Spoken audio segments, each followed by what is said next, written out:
Hi friends, నేను ఈ video నుంచి భాగవత పురాణం తాలూకా సిరీస్ని స్టార్ట్ చేయబోతున్నాను.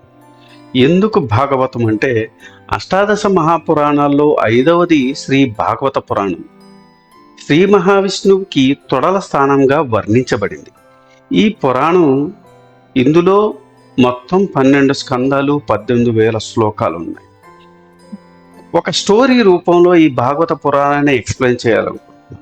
అందుకని ఈ సిరీస్ని మీరు ఖచ్చితంగా ఫాలో అవ్వాలని వేడుకుంటున్నాను.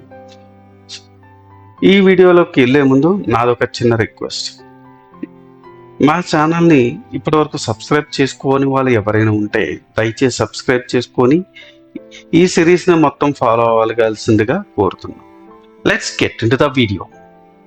శ్రీకృష్ణ భగవానుడు తన అవతారాన్ని పరిసమాప్తి చేయాలనుకుంటాడు. వెంటనే తన ప్రియమిత్రుడైన ఉద్ధవుణ్ణి పిలిచి ఈ విషయాన్ని తెలియజేశాడు. అది విని ఉద్ధవుడు ఎంతో విలపిస్తూ, ప్రభు శ్రీకృష్ణ, నీవు లేని ఈ లోకం శూన్యమైపోతుంది. కలి కూడా ప్రవేశిస్తున్నాడు.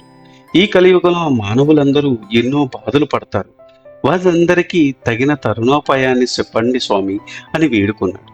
అప్పుడు శ్రీకృష్ణుడు తనలో ఉన్న దివ్య తేజస్సుని, దివ్య శక్తుల్ని భాగవత పురాణంలోకి ప్రవేశింపజేశాడు.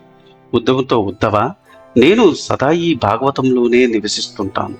దీనికి పూజిస్తే పఠిస్తే నన్ను సేవించినట్టు అని ప్రబోధించాడు.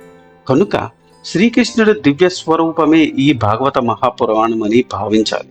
సుఖమహర్షి పరీక్షిత్ మహారాజుకు శ్రీ భాగవతాన్ని వినిపించబోతున్నాడని తెలుసుకుని దేవతలంతా ఒక కలశంలో అమృతాన్ని తీసుకొని సుఖమహర్షి దగ్గరకు వెళ్ళారు. ఆయనతో, స్వామి, ఈ అమృతాన్ని పరీక్షిత్తుకిచ్చి భాగవతాన్ని తమకివ్వమని కోరగా దేవతలు కుత్సిత బుద్ధిని తెలుసుకున్న సుఖమహర్షి అందుకు అంగీకరించాలి. ఈ భాగవతాన్ని సుఖమహర్షి ద్వారా విని పరీక్షిత్ మహారాజు మోక్షం పొందాడన్న విషయం బ్రహ్మదేవుడికి తెలిసింది.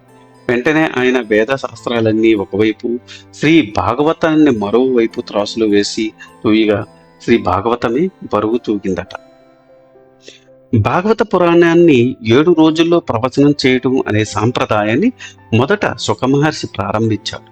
ఇది శ్రీకృష్ణుడి నిర్యాణం చెందిన తర్వాత 30 సంవత్సరాలకు కలియుగం ప్రవేశించిన తరువాత భాద్రపద శుద్ధ నవమి నుంచి పౌర్ణమి వరకు జరిగింది.